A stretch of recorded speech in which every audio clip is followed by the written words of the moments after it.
Assembly of your Intex sand filter is easy, but requires some special attention to location for proper operation.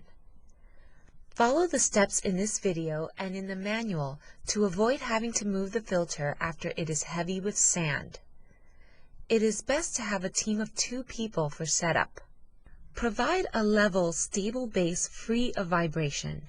Place the sand filter so the water inlet and outlet can be easily connected to the pool, and the unit can be accessed for maintenance. The motor must be ventilated and not in a damp place. Unpack the sand filter and inspect for visible damage. Contact your local consumer service center if damaged. Unscrew the leaf trap cover from the pre-filter and take out the basket and filter housing nut.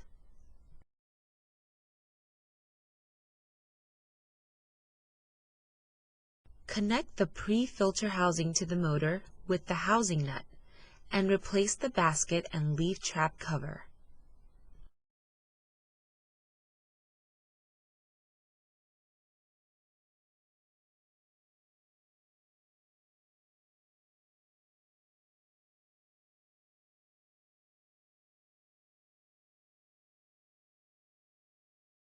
Place the tank on the selected location or base and connect the pre-filtering assembly to the tank support base.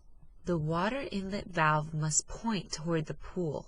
The product can be mounted on a cement platform or wooden base as required by some communities. See the manual for more details. Lay the filter grid on a flat surface and screw the center onto it by hand. Insert the assembly into the tank and fit it snugly onto the bottom of the tank. The pipe must be vertical and centered. Before putting sand in the tank, cover the top of the center pipe to keep out sand. The recommended quantity of sand is between 88 and 110 pounds. While one person holds the center pipe straight, half of the sand can be slowly poured into the tank. Add water to the tank as a cushion when the rest of the sand is poured.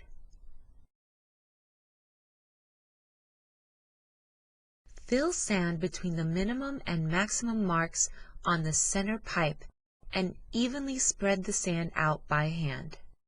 Remove the protective cover from the pipe and wash any sand from the top edge of the tank. Check to make sure the center pipe is still centered in the tank so the valve cover will fit. Place the tank O-ring around the top edge of the tank. Make sure no sand is trapped in the process. Lower the 6-way valve cover over the tank, making sure the bypass pipe under the cover fits securely into the center pipe. The tank O-ring must be carefully aligned also. Check again to make sure the filter outlet faces the pool. Put L-shaped O-rings on both the valve inlet and the motor outlet.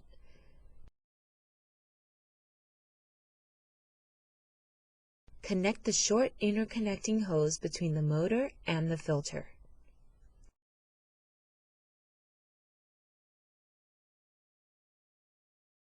Warning: improper valve and clamp assembly can cause serious injury or death due to the operating pressures of this unit.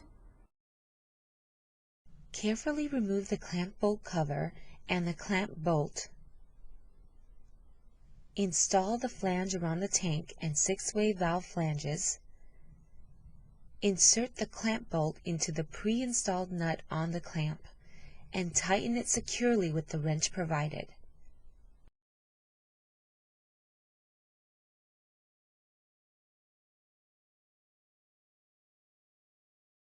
Prepare both plunger valves for installation by unscrewing the large threaded strainer connectors from the valves.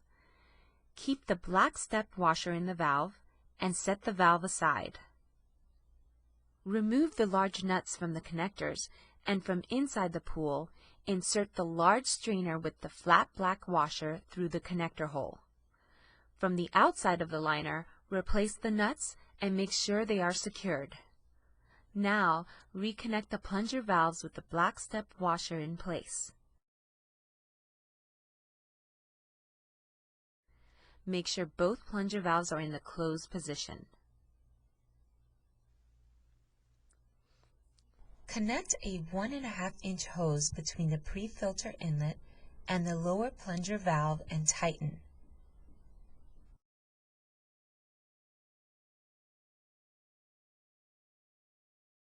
Connect the other 1.5-inch hose between the 6-way valve water outlet and the upper plunger valve and tighten. The third connection point is the drain waste outlet. A hose or pipe, not included, can be used to direct waste flow to a drain.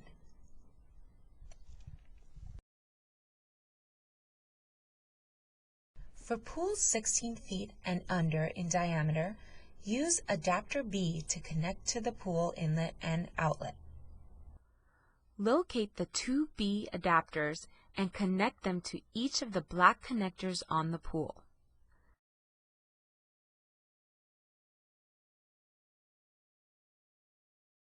Unpack the plunger valves. Unscrew the large strainer connectors and discard them as they are not needed on this size pool.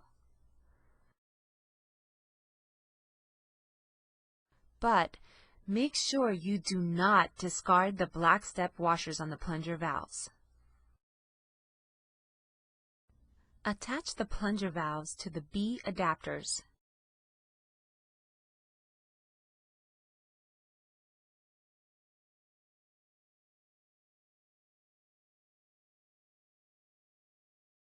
The pump must not be on when the valve is in the closed position.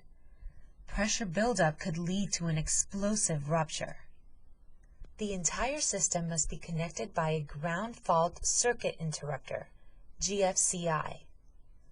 Hoses must be tight and sand loaded correctly. Open the lower plunger valve first, and then the upper plunger valve.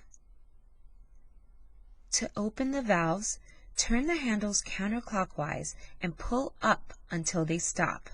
Turn them clockwise to lock them in the open position. Uncover the drain waste valve and direct it to a suitable drain. Make sure the pump motor is off, or in the O position, and depress the 6-way valve, turning it to backwash. Always depress the valve handle to turn it. Switch the pump motor to the on position. Water will now circulate backward through the sand and out through the drain waste.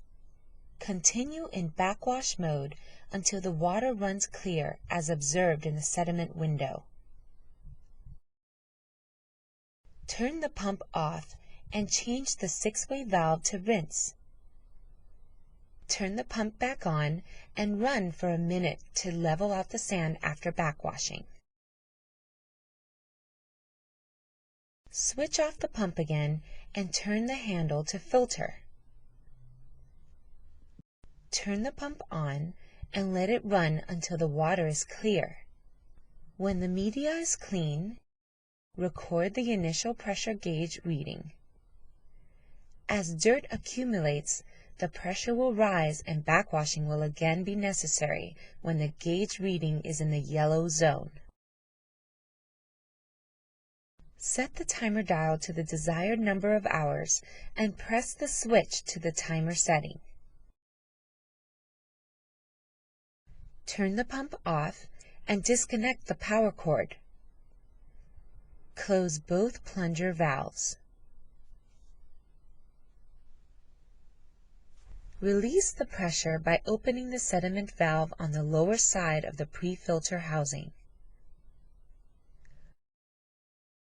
Unscrew the leaf trap cover and O-ring. Remove the basket for cleaning with a garden hose.